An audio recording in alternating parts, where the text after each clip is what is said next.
છાસ. 9/10. Cooling, probiotic rich અને ડાયજેશનને improve કરે છે. Perfect summer drink. નારિયેળ પાણી. 10/10. નેચરલ ઇલેક્ટ્રોલાઇટ્સ, હાઇડ્રેશન અને ઇન્સ્ટન્ટ એનર્જી સૌથી બેસ્ટ. આમના પન્ના. 9/10. હીટ સ્ટ્રોકથી બચાવે છે, ઇલેક્ટ્રોલાઇટ્સ આપે છે અને બોડીને નેચરલી કૂલ કરે છે. તરબૂચ. 9/10. હાઈ વોટર કન્ટેન્ટ, હાઇડ્રેશન અને લાઇટ ડાયજેશન ગરમી માટે આઈડિયલ. ખીરા. 10/10. કુલિંગ, હાઇડ્રેટિંગ અને બિલકુલ લાઇટ. રોજ કન્ઝ્યુમ કરી શકો છો. Mango milkshake. 5/10. એનર્જી વધારે છે પણ શુગર અને કેલરીઝ પણ વધારે છે, એટલે કે ઓકેઝનલી જ લો. ગન્નેના જ્યુસ. 6/10.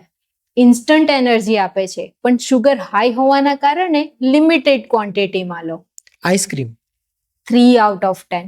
ટેમ્પરરી ઠંડક આપે છે પણ હાઈ શુગર અને ફેટ રેગ્યુલર હેબિટ માટે સારું નથી. Cold drinks. 1/10.